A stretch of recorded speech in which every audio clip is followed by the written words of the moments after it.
Hey, wonderful superhumanizer friends. This is Dr. Hani Chabo. Before we dive into this awesome episode, I wanted to take a moment and be real with you.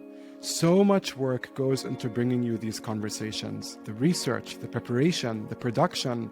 It's a labor of love and it's a lot of real work. If you found value in these stories, we'd love your support.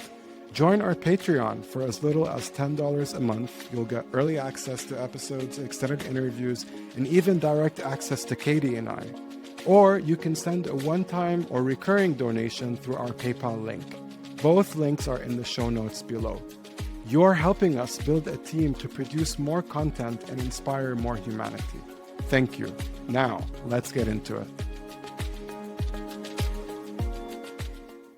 Welcome to Superhumanizer Podcast, where we promote empathy and understanding in polarizing viewpoints through stories told by people living them. Hello, everyone. I have Rolla Selbak here with me today on Superhumanizer. She is a multi-award-winning Palestinian American filmmaker who's also queer and Muslim. Her films have been critically acclaimed for shedding light on experiences of immigrant Arabs and their marginalized communities, and challenge stereotypes related to sexual and gender identity. Her stories also tackle mental health and the Israeli-Palestinian conflict. She's a Sundance alumna, 2022 winner of the prestigious Blacklist Muslim list, and is currently working on developing television series for Sony Pictures and Disney's Freeform. I found Rola on Instagram when she was calling on all storytellers and filmmakers to channel their art into humanizing Palestinians and telling their truth. Rola's work goes far beyond entertainment. She's the founder of the Safina Filmmaker Project, which provides free mentorship to Palestinian filmmakers around the world. And right now, she's working on The Visitor, a Palestinian folk horror film that's being produced by Watermelon Pictures, a project that's breaking new ground by bringing Palestinian folklore to the horror genre. What's remarkable about Rola is how she's used her platform not just to tell her own story, but to amplify Palestinian voices at a time when that comes with real professional risks. Since October 7th, she's become one of the most prominent Palestinian voices in Hollywood, appearing on podcasts and using social media to educate people about Palestinian history and the ongoing struggle for justice. She's unapologetic and remarkably gifted, a true superhumanizer empowering Arabs, minorities, and women. Rola, thank you so much. It's really an honor to spend precious time with you today. No, thank you. Thank you for this, and thank you for such a beautiful, uplifting, and hopeful platform. I'm happy to be here. Habibti, thank you so much. So before we begin and get to know all your awesomeness, I'm going to play a game with you called What Brings You Joy that I play with all my guests. Are you okay with that? Yeah, let's do it.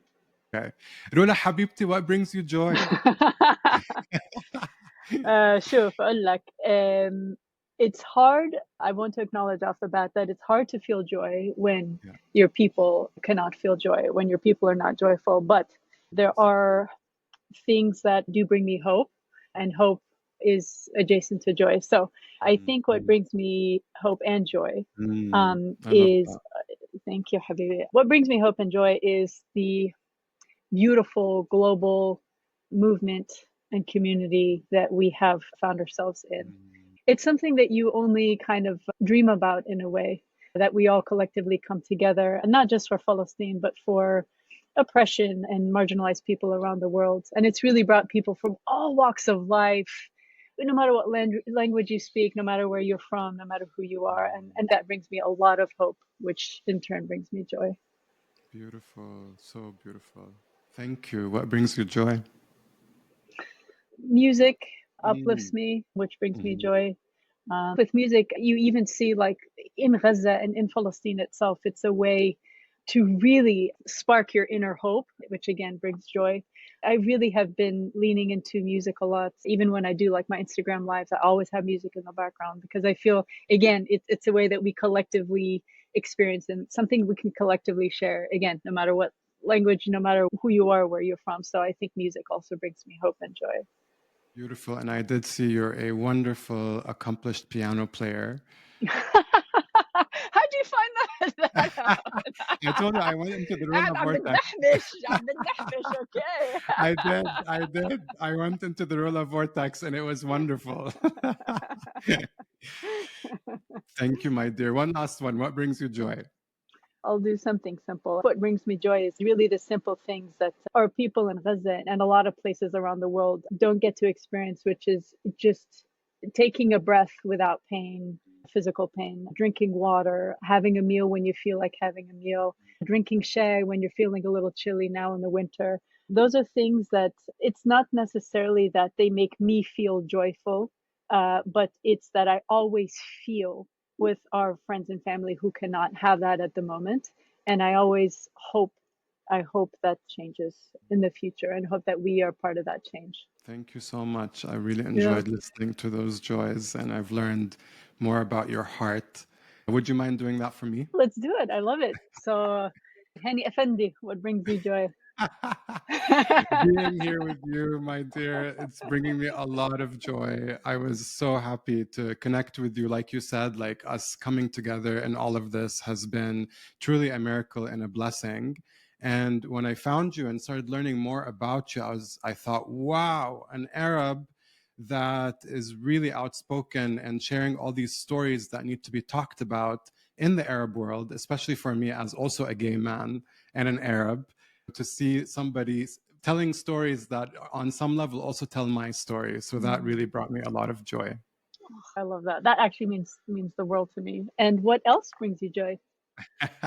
So I'm also a piano player, and that has Aha! been I love it. that has been my saving grace these days, absolutely. And I definitely need that interstellar sheet music from you because you played it so beautifully. You're And that's a very very complex one. And you're very watching that sweet. brought me joy as well.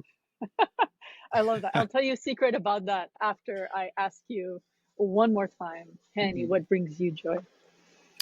I'm going to echo you on when I see that our family in Palestine are getting some aid, that there's so many people advocating for them, people that you would never think would be advocating for them, like actors in Hollywood, like politicians in South Africa, like just people like me and you, regular people who just can't see this anymore. They can't see oppression. And what brings me even more joy is that standing up for the Palestinian cause has also allowed us to stand up for the people in Sudan, the people in Congo, and we're seeing those voices amplified as well, which also brought me joy. Yes, Thank you. yes, Thank you for playing that game 100%. with me. No, I love this. I love this so much because, it's easy for us to get into despair and especially now. And so I love that this really makes you look inward and be like, not all of it should be or could be despair because then we'll destroy ourselves.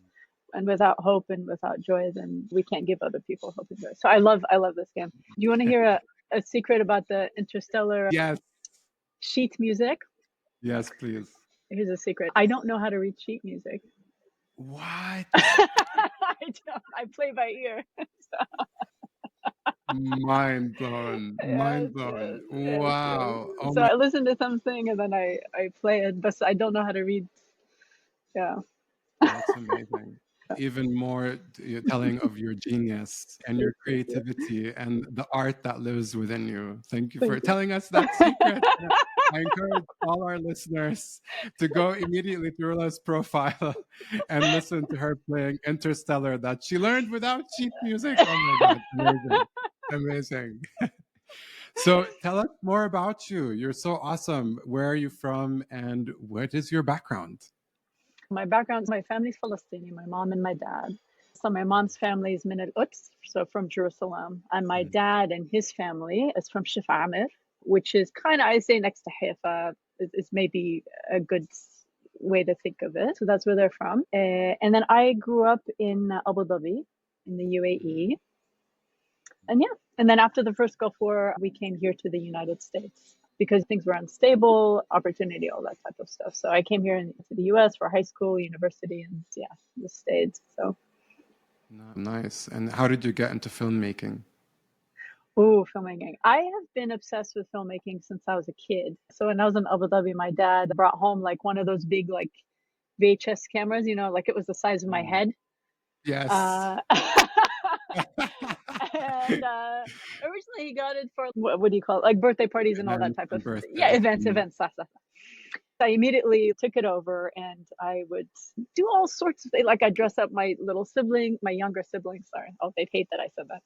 My younger siblings in funny outfits and music videos and stories and movies. And I did my first short film, official short film, when I was like 10, and it was called Never Give Up.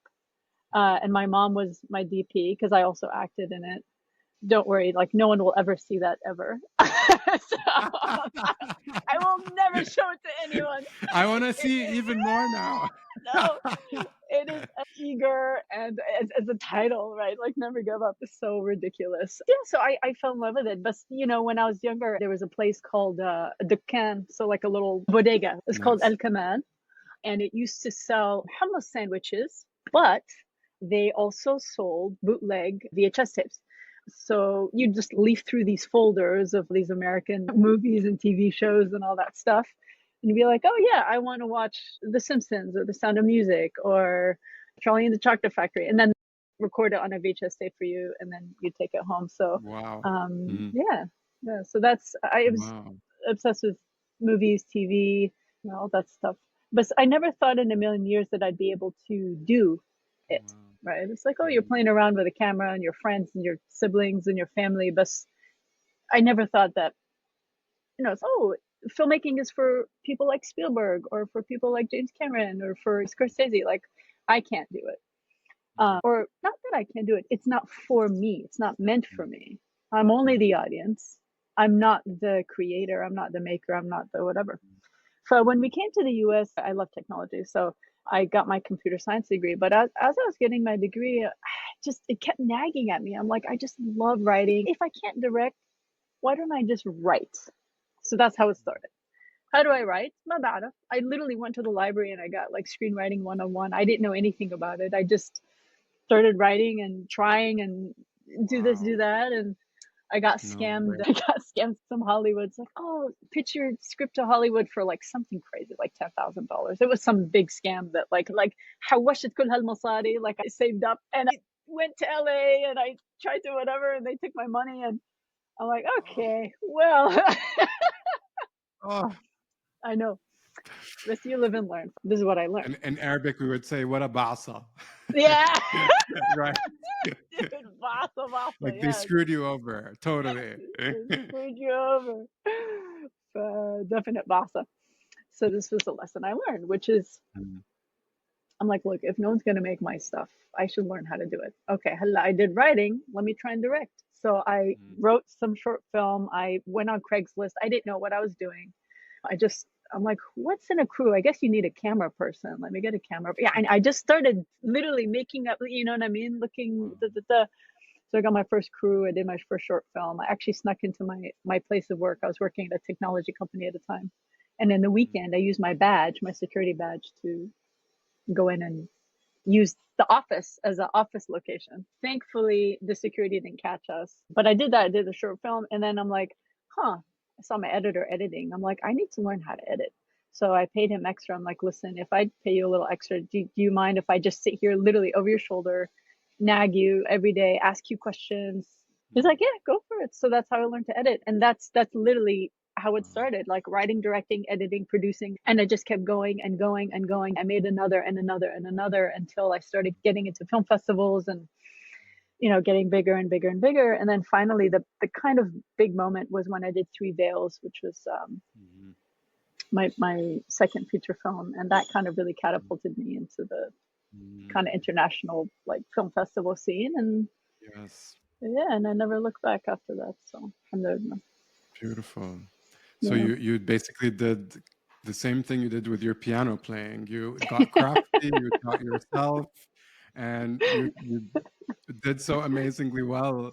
And I'm definitely going to explore some of your films with you because they're mind-blowing.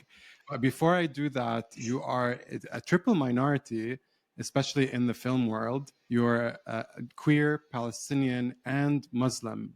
How do you reconcile being queer and Muslim?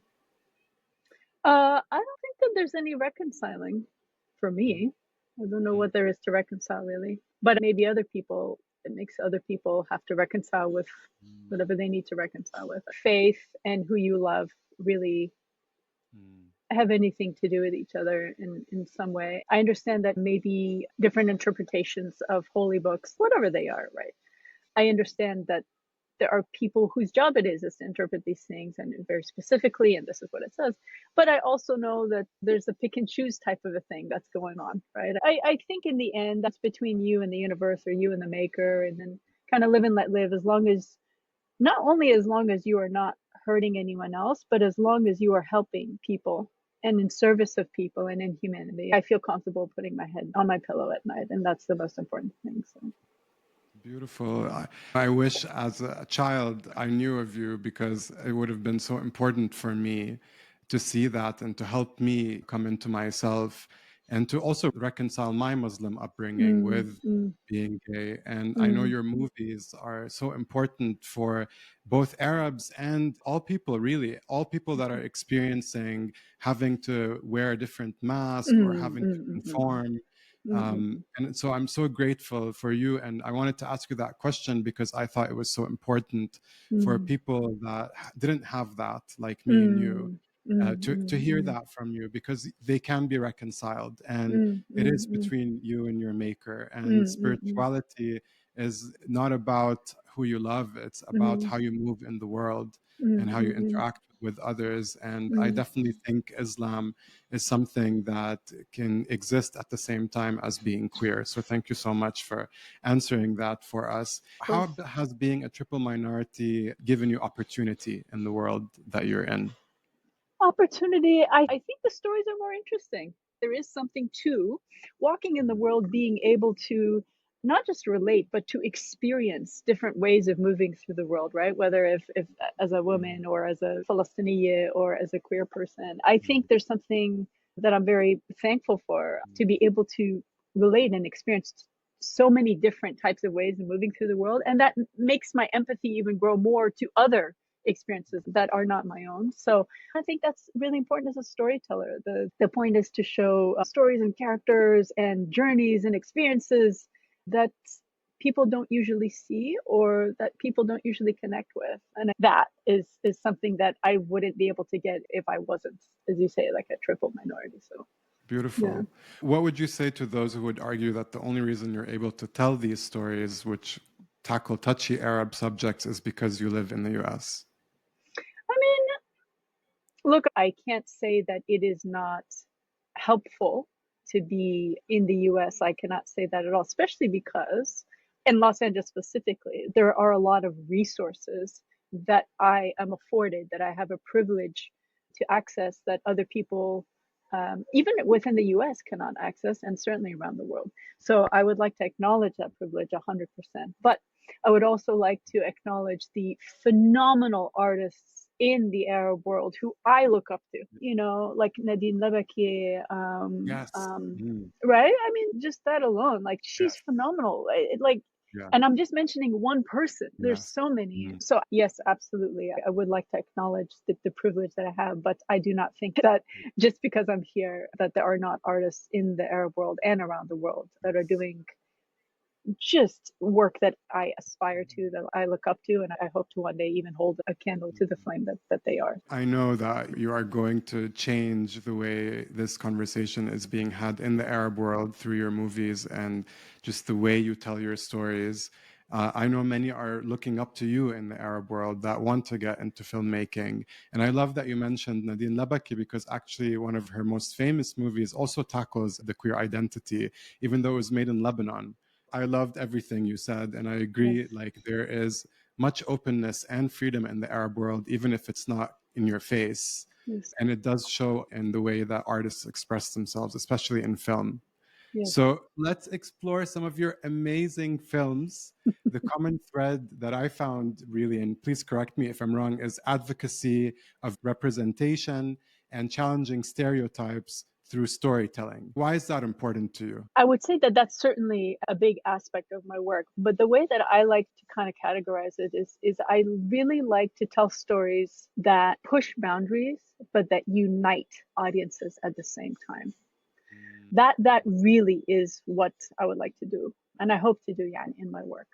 whether that's through representation or characters or storylines you don't usually hear about, or something that makes you think, or something that makes audiences who are watching it be like, oh, I never thought I'd connect with someone like that or a character like that, or I didn't really understand and now I kind of do. You know what I mean? It's not about trying to convince anyone or trying to preach to anyone, but it is trying to kind of express and show experiences. And you'd be surprised how many people connect with things they don't think that they would have ever connected with when you present it in that way. I don't think anyone likes to be preached to or kind of hit over the head with that stuff. Not even me. Like, I don't enjoy it. I don't actually think it's like, Me and you neither. feel it, right? You have Yeah. this feeling. Yes. Humans are very sensitive. We're more sensitive than we give ourselves credit for. Like, we understand when we are being preached to, and we understand when we are simply being told a story that we are then invited to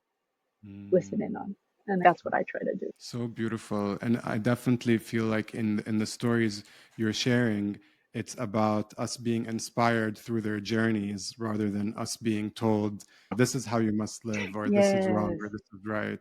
And I Yes. definitely felt that. So thank you for sharing that. Your second feature film was Three Veils, which you released in 2011, but that was kind of your debut into where you're at right now. And it's won many awards. It follows the story of three young Muslim women who, to the outside world, appear to be typical young college students dealing with the challenges of growing up and finding their place. But they each have complicated, brimming desires.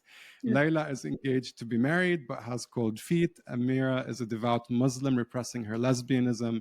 And Nikki copes after a tragic death in her family with promiscuity. So, how did that story come about? I love this idea of these three characters who really seemingly have nothing to do with one another, but that each of them is going through, you mentioned masks a little bit ago, and I think that's actually something that is probably a very theme in a lot of my work, right? So each of them has these masks because of these secrets that they have to hide about who they are or what they're going through. And so somehow their lives intertwine. There was these stories that I had from my own life and from life of friends as well, and people in my community. So I thought ambitiously, let me try and meld them all together in this like tabkha and see what comes out. And so that's how it came to be. Yeah. What did it mean to you to tell these particular stories for these women? I think they each of them had this journey of realizing who they are, and in the end coming into their own, right? Kind of like turning into butterflies in a way. And they're each with their own journey. And I thought it was, we don't all get to do that in our life, but if I showed the journeys of these three women and how they actually came into their own, like, it might inspire. And do keep in mind that I have no spoilers, but it's not like all of it is happy endings or anything. The point isn't to be happy. The point is to be yourself. And that's actually even more important than happiness, I think. So Beautiful, very inspirational. I definitely recognize these three stories also in my upbringing in the Arab world and the Arab communities that I see here. And it's so important to be able to see this story where it goes to completion, to authenticity, to coming into yourself, so that it empowers us to do the same, whether we're there or we're here. So Choke was the one you released in 2018. It's about a young Arab American woman who struggles with anxiety and OCD as she becomes a well-celebrated MMA fighting champion, struggling to hide her refugee status from her small American town and the world. How did this one come about? So she's a Syrian refugee specifically. And I had this thought of, I wanted to do a film about identity, but I wanted to do it in reverse. So instead of someone who has their identity that they're proud of, that they want to come out about, what if they were ashamed of their identity? And so you see this very strong young woman, right? She's an MMA fighter. Like, you can't get more physically strong than that, right? Yeah. She's a strong MMA fighter who is hiding the fact that she's a Syrian refugee because she can pass. She can pass as American. She can pass. And her parents cannot. Her parents, they have accents. Her mother's hijabi, like all that stuff. So I just found it an interesting subject to tackle. What if someone can pass? Should they pass as the privileged class? Mm. Yeah, so that's kind of my idea. One theme that you tackle is the mental health, OCD, and anxiety in this film. What insights can you share with us about specifically tackling mental health in that way? I'll be honest, I don't have a lot of official experience with mental health subjects. Obviously, there's subject matter experts that are way more versed than I am. But I can at least express what I think someone might be going through.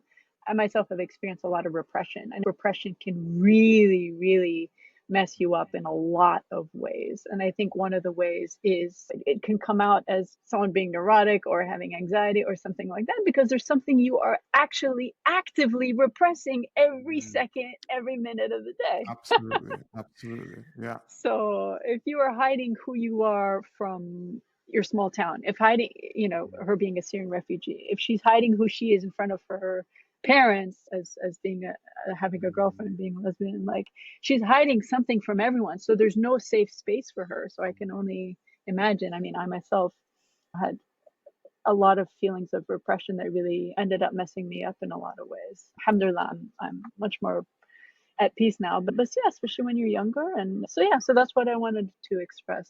Someone who's going through that. Beautiful. I love that aspect of that film because I felt the same, like that repression all the way through my childhood. I grew up in Saudi Arabia and then I moved to Lebanon. And so all that repression, even in medical school, when I was doing my internships, like it just, I always had to wear that mask. And I myself have been medicated for anxiety and I've seen OCD tendencies within myself. And it wasn't until I took off that mask and was able to be myself, was able to practice that authenticity piece. That for me was very important because, and what I tell my patients, so I'm a doctor in mental health, and what I tell my patients is that the antidote to most mental health issues is being yourself, practicing authenticity. And so I really, really enjoyed hearing you talk about that, especially in the context of her story. Wow, that's very powerful. I love that. Yeah, I would have loved to have you when I was growing up as well. Oh, thank you so much. Thank you. So, for our viewers, would you tell us how she eventually came into herself? Feel free to watch the movie. It is on Vimeo, and it Is is it a spoiler if we do that? maybe a little bit. Okay, Yeah, never maybe a mind. little bit. Never Yeah. mind. Watch the movie. Watch the movie. I will say that there is kind of I feel like a triumphant note at the end. So how about that? Amazing. Like you're not gonna Amazing. be watching a Amazing. depressing movie. So Amazing. I love that. And your next movie was in 2021, which was Finjan. This was a short film. Finjan means cup of coffee. And it's about a young woman who lets a coffee cup reader decide her fate and what she'll do next, which in the Arab world, I feel like all of us have had contact with a coffee cup being read on some level, whether it's our own mothers or their friends or actually exactly. going to a fortune teller. So this really tickled me. How did this one come about? It's exactly what you said. It's exactly what you said. I think a lot of us, whether our culture is out of culture, and like you said, like you grew up with like your mom's friends, like reading your cover, like all that fun stuff, or whether you're in other cultures, I think we're all looking for answers. There's some sort of comfort or security in believing that someone else has the answers for you, because it's easy to feel lost in this world.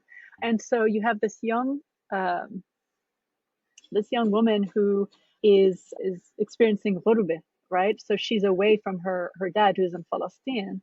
She's in UCLA. She just got into med school, so on and so forth. But her ailing dad is in Palestine and not doing very well. And so she's experiencing this ghurba, right? So it's a very Palestinian term, not just Palestinian term, I think Arabic term, right? Of being away from your Yes. family, Yeah. your root, your core, being outside of it. And so she's experiencing this, like, what do I do? Do I go back to Palestine and be with him? And of course, her dad would never want that. Her dad's like, you need to excel and succeed and have a full life and don't worry about me. So it's this kind of push and pull. And so she decides to go to a fortune teller and be like, what should I do? What do I do? And so I'm not going to tell you what happens next, because that Yes. for sure is a No spoiler. spoilers. No spoilers. However, yeah, I will say there is kind of a Nizar Qabbani poem that I included in the movie that really talks about your sense of place, your sense of home in this world. And that's really what it's about. It's about where is home. So, Beautiful. yeah. That was going to be my next question, is what did you want us to walk away with after seeing Finjan? And the theme of home is so important, especially now when we're talking about forced displacements and ethnic cleansing. And for us who are living in the West as immigrants, disconnected from our families and the communities that bring us joy and support us in all of this, home is important to really feel connected to, especially for Palestinians who are watching their homes go into non-existence, really. And Yes. so thank you for tackling that subject. Yes. So your films tackle so many topics that are touchy in the Arab world. I'm curious, how have you been received in your family? Yeah. At the beginning, let's say when Three Veils came out, right, like 2011, it was pretty tumultuous. The world was also different as well. I mean, the world is changing. I'm not saying anything is great or perfect or anything like that, but there are changes, and I want to acknowledge those changes, because I used to get death threats even for fundraising my movies, and now I don't get as many, if any. So Not as maybe. many. That's a good thing, I guess. But yeah, I also do a good job blocking people. I don't even Sure. I don't even pay them any mind. Yeah, I Yeah. really don't. It's such a waste. I think when you're younger, you feel, oh my gosh, I'm being personally attacked. You feel this, you feel that, and then as you grow up, you realize it's a complete waste of time. And to Yes. just focus on people who you want to reach and people who are curious. That's the most important part. Yeah, at the beginning it was quite tumultuous. I didn't maybe feel extremely supported in some ways, but I think we all grow, and I always leave room for people to grow, for them to grow in their own time. And they did. And alhamdulillah, yani, I'm good. Like I said, it's not perfect, but in some ways it actually doesn't matter in a weird way. Like I feel like if I just focus my heart and my energy and who I give reverence to and who I am in service of, if I just focus on people who also do that for me, then that's the most, yani, that's the privilege of a lifetime. And those who are not, and those who don't want to come on the ride or whatever, I literally don't care. So, Yeah. for lack of a better Amazing. phrase, Yeah. I'm over it. So, and I think that comes with experience, right? Like we said, right, when we're younger, maybe we were more hurt or more vulnerable or more sensitive. Now we understand what's a waste and what's a value. So We all, it's the common experience of us being queer, whether we're in the Arab world or here, yeah, that we have to go through the haters gonna hate, and developing the thick skin and the anchoring in our sense of self-worth. And I love yes, that yes. your movies do that for us, and it's really come out of a very personal journey that you've had to go through that. How have your films been received in the Arab world? I know you said you still get death threats, but let's focus on the people that you wanted to reach. What kind of feedback have you gotten from those people in the Arab world? Honestly, I've gotten meaningful, extremely Mm. meaningful, and it's the reason why I do this. And even just as meaningful are the not so there's two spheres of people that it means a lot to me. One of them is I saw myself, I connected. Thank you for me being for me being able to see myself on screen, right? So that's one beautiful sphere. And then the other sphere is, wow, I didn't think I'd ever connect with a character like this, or I didn't think I'd understand, or I didn't think I would feel with someone who I thought I would never feel with. That also means a tremendous amount to me. And that's really what I get mostly. And like I said, probably because I'm not afraid of the block button. I'm not interested. I never engage online. And like I said, unless someone's curious, if someone's really genuinely asking questions or really doesn't know, 110%. Yani the curious is very important, right? Because they're kind of this in between, and no, they're not aggressively, violently staunch in their ways, but they also don't know enough about other experiences to know how they feel about it. So I'm happy to يعني engage with anyone curious. بس إنه haters my haters usually لا block immediately. Like, so that's all that matters. I actually ran some ads to promote the episodes on Facebook and Instagram, and the comments are just absolutely atrocious, racist comments, hateful, misinformation, propaganda. And in the beginning, as I was reading all this, I'm like, this is a labor of love. I don't want to see all these comments. And then at some point I was like, okay, well, I'm going to focus on the likes that are coming on these videos. And you're absolutely right. Like we all have to learn to just block delete, moving on, yes, block delete. 100%. Because يعني look, I'm gonna ask you, Hani, انت سؤال. Have you ever been able to change anyone's mind arguing with them online? No. That's it. That's the only data point you need. Yeah. And for me, that's يعني I see it. Like there's no if, ands, or buts. So so that's why I always say I'm open to the curious, but never for the haters. So it literally means zero. That's exactly why I feel you're a super humanizer. Not only do you feel for people who are in difficult situations and tell their stories, but you're also able to anchor in your humanity enough to be able to be the kryptonite to all this hate. Absolutely wonderful. So let's go a little bit into a sad subject right now that we're all devastated and consumed with. We've all been destroyed by the horrific events we're witnessing now. Why is this nightmare continuing to get worse? And there's no end in sight. It's so awful. How have you been affected? I will start by saying it almost doesn't matter how I've been affected as compared to, and you know this, I'm not saying anything you don't feel, but I do want to vocalize it to out loud, which is it doesn't actually matter how I feel compared to the Palestinians in Gaza, and then also the Palestinians in Palestine al-Mahtalla.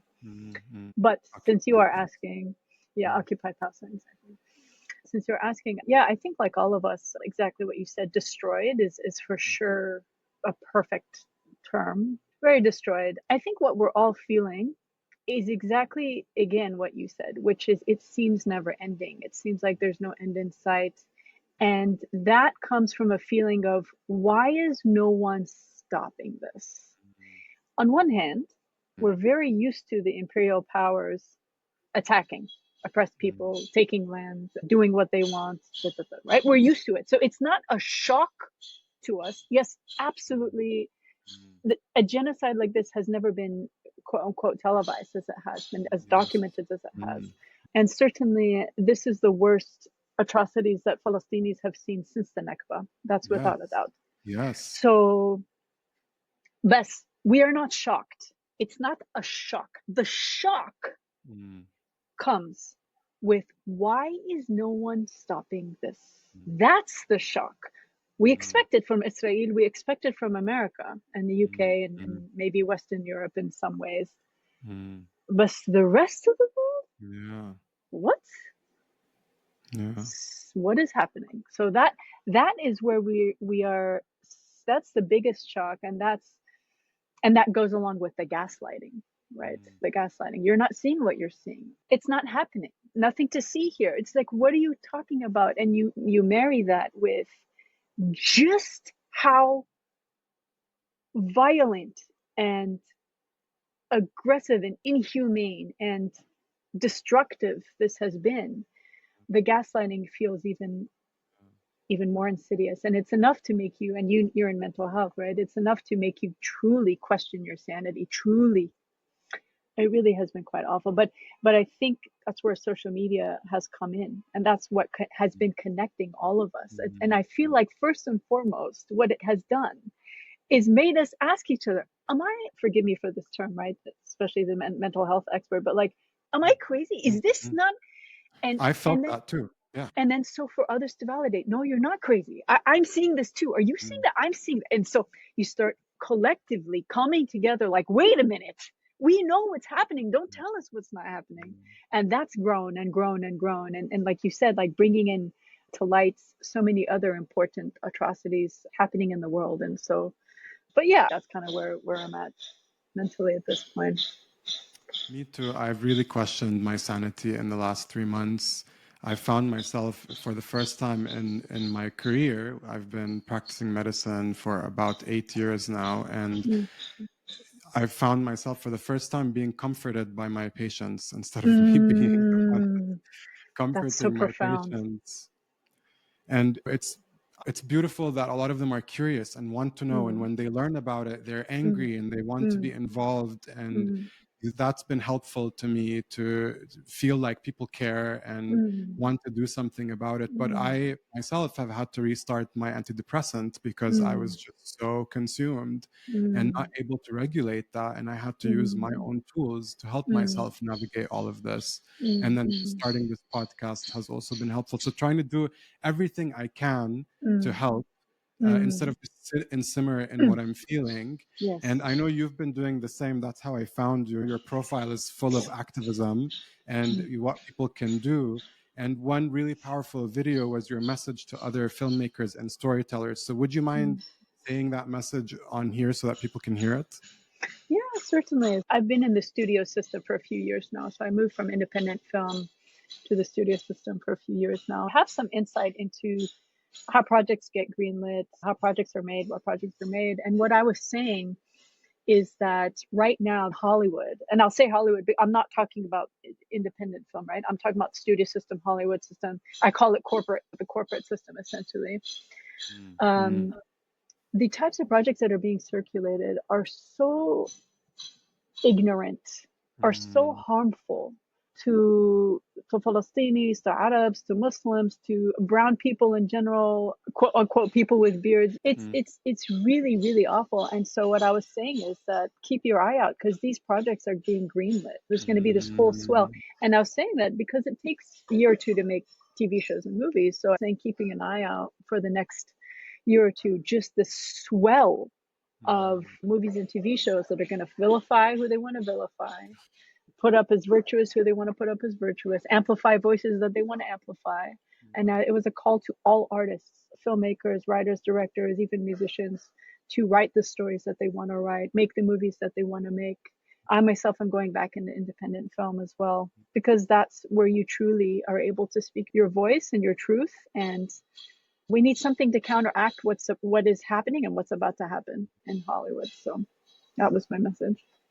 You yourself are now taking your activism even deeper and really standing up against this behemoth machine that manipulates the narrative, however, is politically convenient with ulterior motives. Yes. And unfortunately, if people like you don't step up and tell more stories about our truths and who we are going to be painted in a negative light again, which has already Yes. happened to us, especially since 9/11. Yes, And exactly. it's so important for us to do everything we can to humanize Arabs and brown people and anybody who's really Yes, anybody, minoritized, exactly. for us to be part of the people that are being defended, just like we're standing up for Black rights right now in America. It's that also means our rights, and we should Yes. all be contributing to that. So thank you so much for that powerful message. Rola, you're not just sending a message to others to do more. You've also been so busy yourself practicing what you preach more than anyone.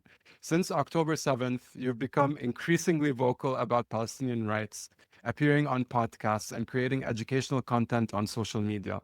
You've talked about how Netanyahu himself said that the battlefield is now on social media, and how the purchase of TikTok would help address problems with the Zionist narrative, which unfortunately they've been successful in doing that. You've also faced professional consequences. CAA dropped you as a client.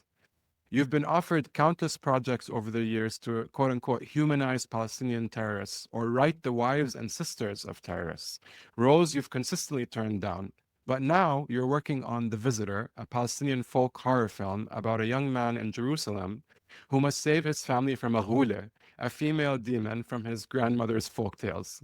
The film is produced by Watermelon Picks and stars prominent journalist Ahmad Shahabuddin and Gazan journalist who escaped the genocide, Plastia Al-Aad. You've said the film is about erasure and the deep human need to be seen, and that living under occupation can be scarier than the monsters in our folktales. How does it feel to finally be telling a Palestinian story on your own terms, and what do you hope this film will show the world about Palestinian culture and experience?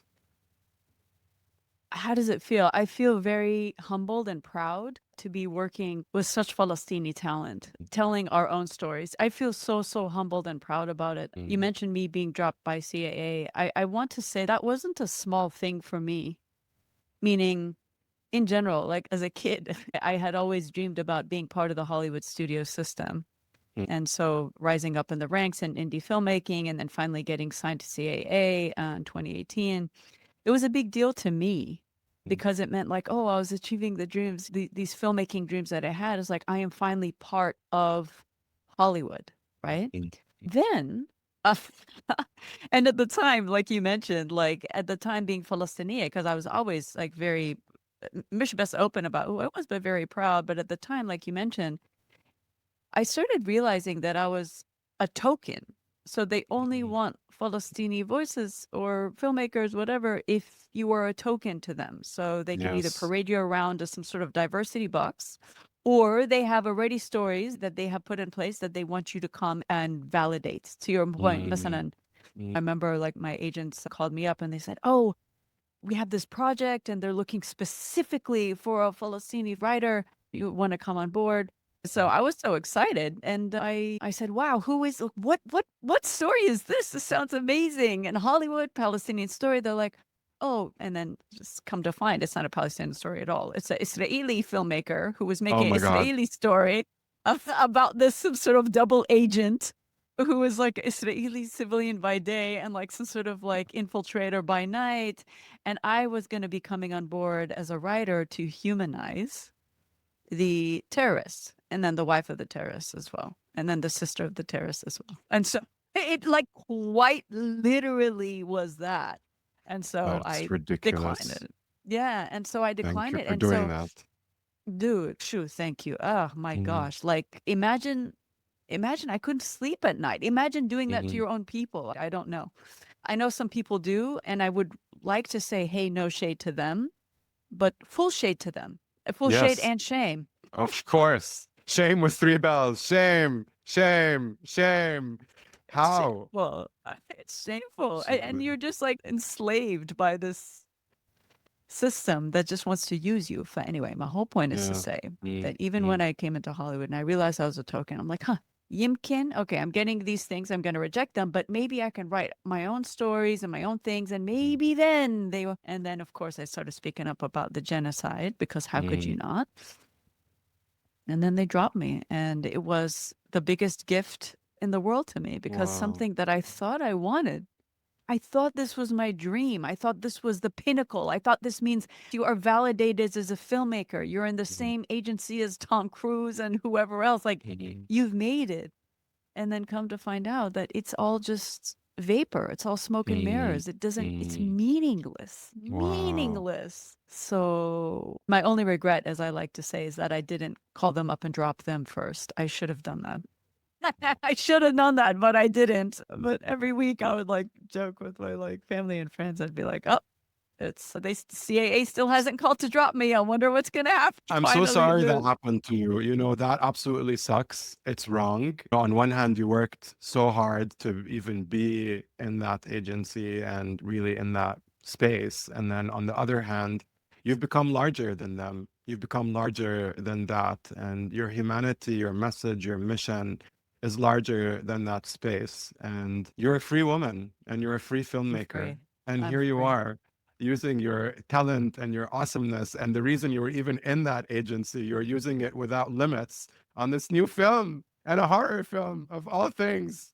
You know, when I think about people making films about Palestine, I think like, make films about the occupation, make films about 1948, make educational films, show what's happening there. But a horror film, that's so special. How did you even get there? Yeah, I love that question.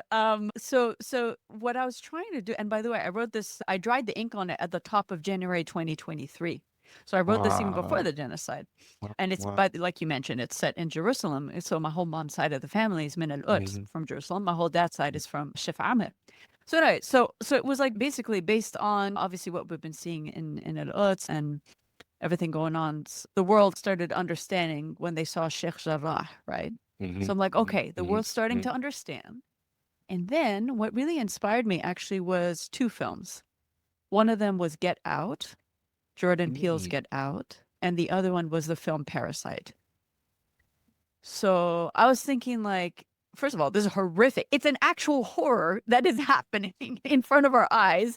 And I want, by the way, I want audiences to be very clear. This is not trauma porn. This is not body horror and limbs and blood. This is not that type. This is like sinister, more creepy, more very similar to like Get Out, very similar to Parasite in the sense that it's a movie about something much deeper, but it is very compelling and it is scary. So yeah. So anyway, so it's set in al-Quds, and I wrote it January 2023, and I was inspired by Get Out because I myself am not a horror movie fan, but I remember what Get Out did. It brought people in to the universal experience of fear, experiencing fear, and the fear of someone else or the fear of something else. And so it's a very universal feeling, this feeling of fear. And for you to be able to process that fear and go through that fear while just sitting down watching a film. And I loved what Get Out did to really show the deep-seated, sinister white supremacy in America, essentially. But of course, when you watch the movie, you don't think, you think, oh, it's about a guy, his white girlfriend takes him to his family turns out to be like psycho. So on the surface, it's just an amazing horror film on its own. And then deeper, you're just like, oh my God, it shows the darkness of what this country in the United States was built on. Wow. Parasite was similar, right? Similar in the sense that it takes the horror genre, but it's talking about the complete violence that that is enacted upon a society when you have the 0.1% owning all the wealth, and then all the rest of us, right, trying to make it. It's violence on us. But of course, you watch the movie and it's about this family who tries to con this rich family, and then they found this whole family in the basement. That like it doesn't. Yeah, it's a compelling horror movie or social thriller, let's say, on its own. But then, and the last thing I'll say is the thing about Parasite is that it was all in Korean, a complete foreign language film that won the Best Picture at the Oscars. Yes. Right? Craziness. Oh yeah. Good. Oh yeah. Not just Best International Film, just Best Film flat out. Yeah. So with those two films, it signaled to me that the audience is ready for something compelling, for something entertaining as heck, for something bold, for something that says the thing, that's not just dancing around and two sides and nuance. Oh, we have to have this character be good and nice and this character be good. La khalas. It's just a bold, compelling, entertaining as hell film that's also talking about something very deep about the human condition. And that's really what and it's an Arabic. So that it's in Arabic. Wow. Yeah. Wow. Yeah. So that's why Parasite inspired me, because I'm like, dude, if the world's ready. The world's just ready for all مش بس إنجليزي, you know what I mean? It doesn't need to be English. And it needs to be authentic. It can't just be for specific audience. It just has to be what it is. So inshallah, that's the vision of The Visitor. And I will say the thing about the Rola is, so each village in Palestine has its own kind of folk monster. Right. So this has the Rola, that, right? Yes. I didn't know that. And you can imagine, and it's of course even pre-Islamic. Like you can imagine in a place that's already so spiritually, like there's something about that land, which is why we all find it very sacred. And even if you're not religious, there's something so sacred and beloved and precious about that part of the earth. And so there's lots of folk tales, like even pre-Islamic, that are around the Palestinian villages. This Rola lives in the well. If you go to her and you give her a ring, she'll do this for you. Or this Rola is a good one. This Rola is a bad, but this one's mischievous. This one, so each one has its own kind of character. So this Rola in The Visitor, one look at her, they say, one look at her will erase the memories all from your mind. So one look at her and you will forget everything. And that could be a bad thing, that could be a good thing. So there's a lot to it, but it is in essence about the horror of erasure. So. My goodness. Wow, that blew my mind. I loved hearing you reflect on how it came together from like what was the source of the inspiration. And of course, like bringing in this heritage of Palestinian, almost like ridiculosity, which really exists all over the Arab world. Even me growing up, just like with your movie Finjan, with like looking at the coffee cup, right? This is another thing that we all grew up with, where my mom was like, "Bik the ghul will eat you, the monster will eat you." All of us grew up with some form of this folkloric horror that you've turned into storytelling here, and of course brought together the faces, two big faces of Palestinian excellence and bravery and courage. And in Watermelon Pictures, of course, is Yes, of course. just Big shout absolutely out. Big incredible. shout out. Yeah. Yes. Yeah, so we actually got to interview both Watermelon Picks president Hamza Ali, amazing human being, and of course the amazing journalist Ahmad Shahabuddin. So for our listeners, check out those episodes. Really important work, and it brings me great joy and pride to see all you mammoth humans collaborate with each other for the greater good of humanity, and not just the Middle Yes. East, but humanity in general, Inshallah. because you're Inshallah. doing so much out there. And in 2024, you founded the Safina Filmmaker Project, which provides free mentorship to Palestinian filmmakers around the world. The name Safina means ship in Arabic, like a vessel carrying people to new shores. You're literally training the next generation of Palestinian storytellers. What do you hope this new generation of filmmakers will be able to accomplish that maybe wasn't possible for you and your generation? Like I mentioned, my dream was to be in Hollywood, right? Oh, I'm in Hollywood. Why? Because I thought, oh, this way we can tell stories that we want to tell, whether Palestinian stories, whether or not, whatever, right? It's like, oh, I want to tell my story because you want to be seen, right? And so what I want to really impart on not just Palestinian filmmakers, but anyone who is looking to get into filmmaking or has a story and wants to tell, you don't need Hollywood to tell your story. What Hollywood, like, there's no, it's unnecessary. It's not only is it an unnecessary part of the whole global kind of venture of storytelling, it's actually dangerous and toxic and insidious, and it's not to be trusted with your story. So what I want to do is I want to take everything I've learned from the studio system, the real craft of filmmaking, of writing, of directing, and I want to take that, and as I say, I want to liberate that knowledge, because that knowledge is usually gate kept, right, behind a gate. How do I, write a script? What happens after I write a script? What does even a producer do? Like, what do these people on the crew do? How am I supposed to get my films out afterwards? What's a distributor? How much should they take? Like, all this type of knowledge that I've learned in the Hollywood system is gate kept behind the gate. And I just want to liberate it. I'm like, look, here's all the tools you need. You have your stories. Go forth and tell the stories, because that's what the world needs. It doesn't need someone gatekeeping a story and deciding what story is worthy, what's not worthy.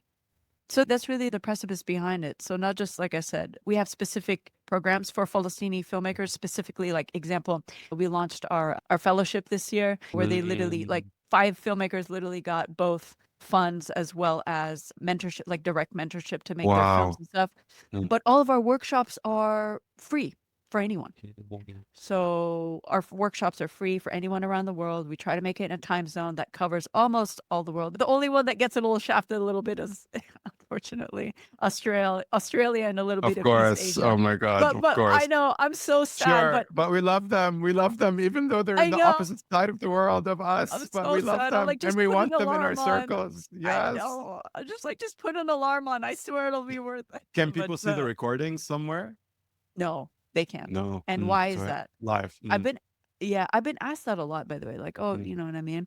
Because the point isn't to make content, and the point isn't just to disseminate information. The point is to be in community with each other and to have moments with each other. It isn't just, hey, it isn't a passive act. The act of working on your craft shouldn't be passive. It should be communal, and it should be very active. I love that. Yeah. So that's really the idea behind why we should all be together, learning from each other, talking to each other, and then after the workshop, commiserating with even the people who are at the workshop. That's not me, for instance, talking to each other. Hey, oh, I have a film idea. Would you be interested in reading it, giving me feedbacks, and then doing the other way around. Actors who are trying to work on their reels, find editors. Like, so it's really meant to be a community and not just a one-way street of here's information, go and passively watch it. You know what I mean? Without any support, without any community. Beautiful. So important.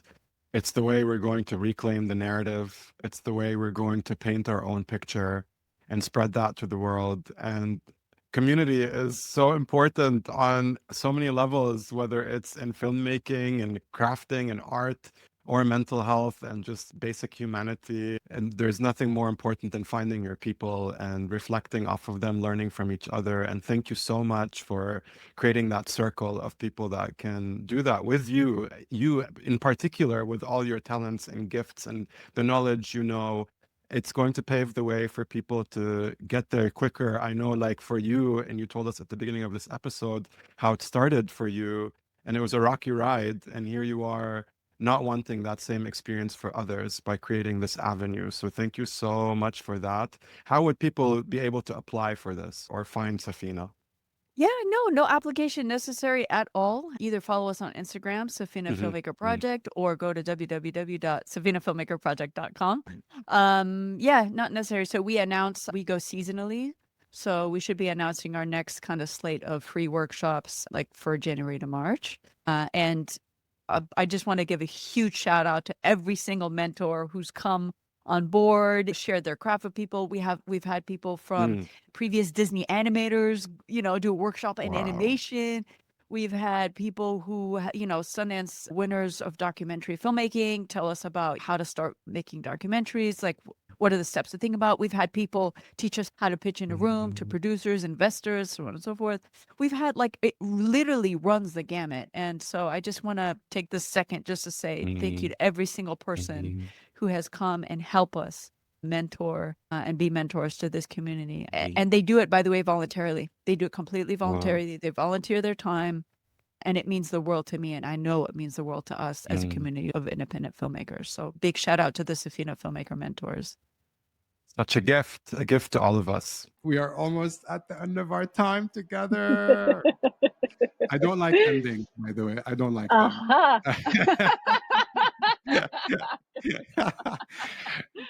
But to wrap up our time together, would you share with us a notable post, poem, or piece of writing that helped you navigate all this, or a stress management practice that's been helpful? I'll be honest with you. I knew that you were going to ask that question, and I am 0% prepared. So I will say, and the reason why I feel overwhelmed is because there have been so much. In fact, messages through social media, which is the main way that I'm connecting with people like you and people around the world.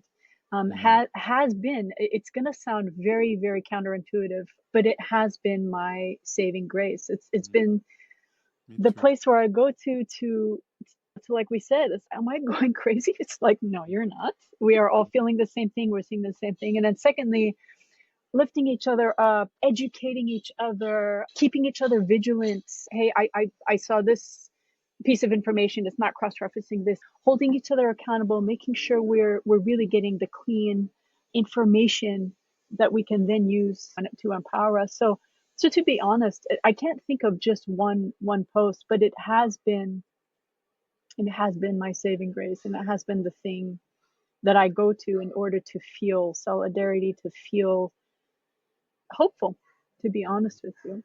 So it sounds like your stress management practice has really been activism and worldwide community and connecting, which is really beautiful. Yes, I have 100%. one post for you to share. Yeah. Oh, see, you're prepared, مش أنا. فاشلة. أبداً مش فاشلة. أبداً. You are not a failure. You are an inspiration and a mentor to so many of us. So this one was, I actually heard this one while Interstellar was being played in the background, and it says, "Don't be afraid to say what you want to say. Create what you want to create." They got us out thinking that art is just expression. It's a product that can be copy and pasted on an assembly line. That's not what art is.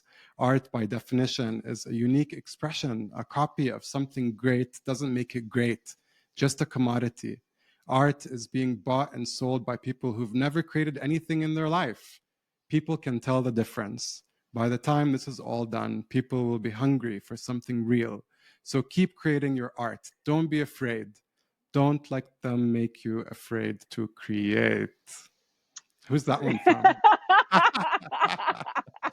You got me blushing. Yes, That was so beautiful. Thank you for making that. So for our audience, you were playing Interstellar in the background and your voice was narrating what I just read. So beautiful and inspirational. And the comments, really just pure love in the comments. Thank you, Habib. It means a lot to me. Wallah, thank you. Thank you. This was such an honor and pleasure. And so many will learn from everything you've said today. I certainly learned. So thank you so much for being here. Thank you. And thank you for having me on and for this beautiful, uplifting, helpful platform. That means a lot to me. So thank you. I'm going to end our time together with a little prayer. Is that okay with you? Yes, for sure. Please. May all beings everywhere thrive in peace and dignity and share in all our joys.